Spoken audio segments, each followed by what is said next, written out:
Welcome to the latest episode of the Federal's Worldly Wise, a weekly video program that attempts to decode trending international issues.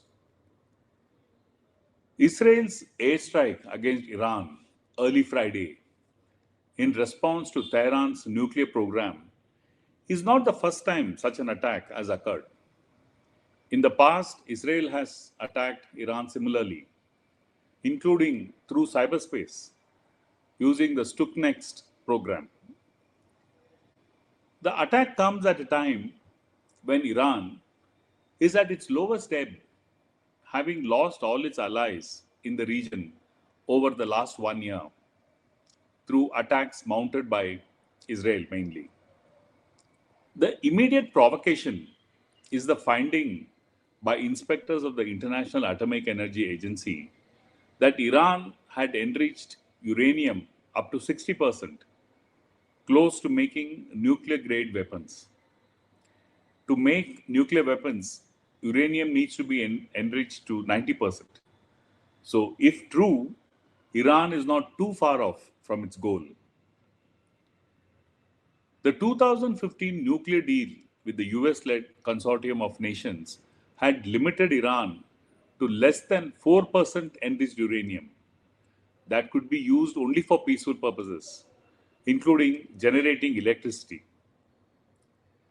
With the deal in limbo following US President Donald Trump's withdrawal from it in 2018, Iran appears to have gone about its agenda to make enriched uranium in far in excess of its stated aim of restricting its nuclear program for peaceful purposes.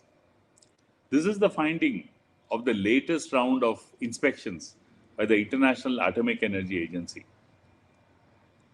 Israel's strike also comes as Iran and the United States get ready to start the sixth round of negotiation over the nuclear issue in Oman's capital, Muscat.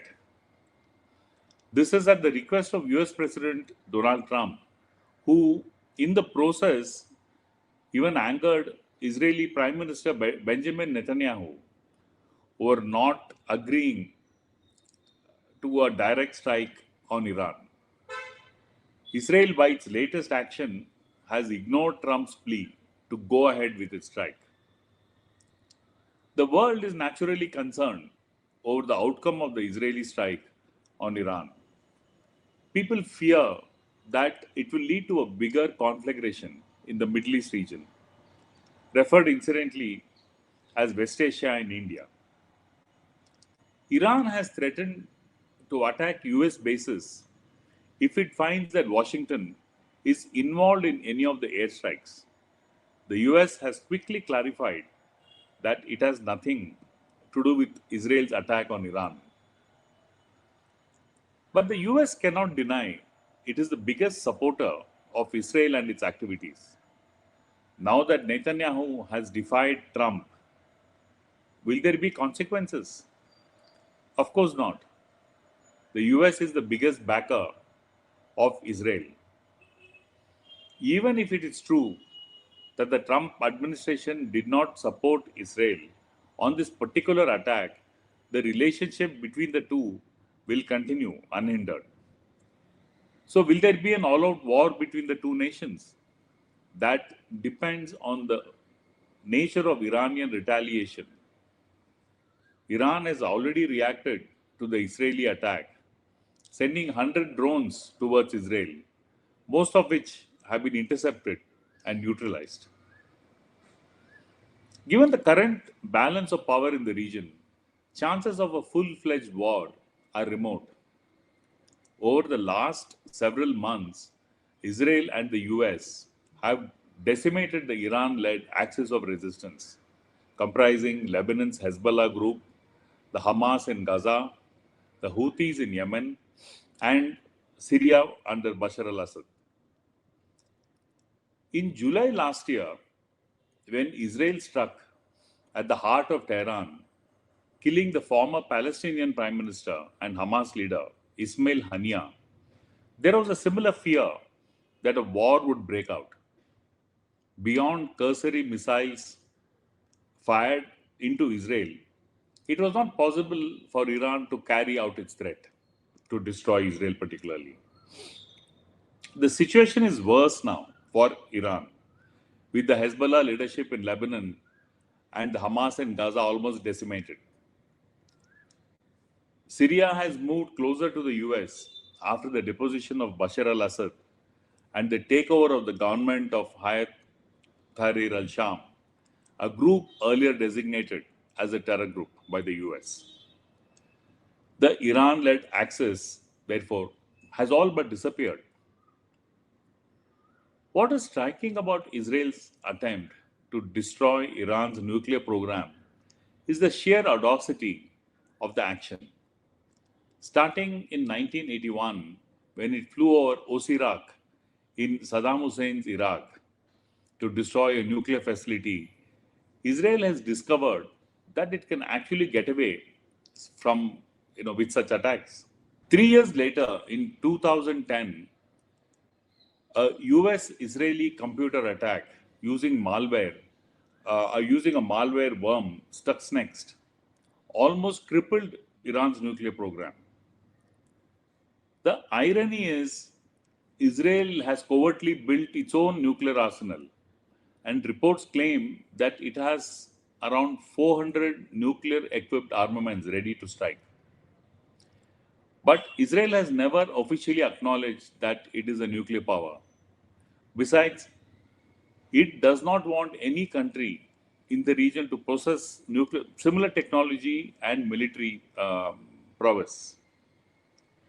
While Israel's animosity is understandable, what really weakens Iran is the division that exists among the Muslim nations in the region. The Shia Sunni fault line is deep and has fractured relationships in the Middle East.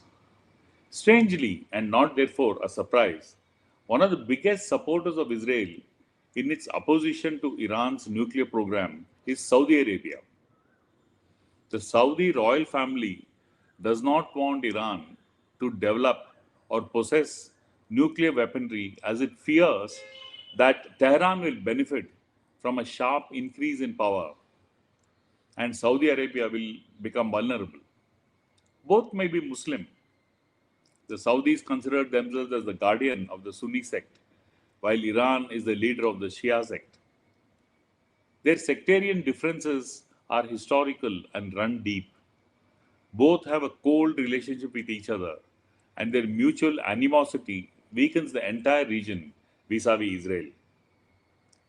Though all of them are steadfast in their rhetorical opposition to Israel, in recent years, other than exceptions like Iran, countries like Saudi Arabia, Bahrain, Qatar, and the United Arab Emirates or the UAE have opened a line, if not a full diplomatic relations with Israel. Turkey, another non-Arab Muslim nation in the region, was one of the earliest to establish relations with Israel, followed by Egypt. The plight of Palestinians in Gaza, which is witnessing incessant Israeli attack since October 2023, following the Hamas attack on it, is a clear pointer to the political and military weakness of nations in the region, as none has been able to effectively stop Israel from attacking Gaza. In August last year, when uh, Israeli missile attack killed Ismail Hania, there was none in the region willing to come to Tehran's help in its retaliatory attacks against Israel. This gives Israel the courage to be aggressive, knowing fully well that it has the backing of the US and that cannot be easily be challenged. Iran, on the other hand, is fighting to retain its dominance and save its nuclear program. Thank you.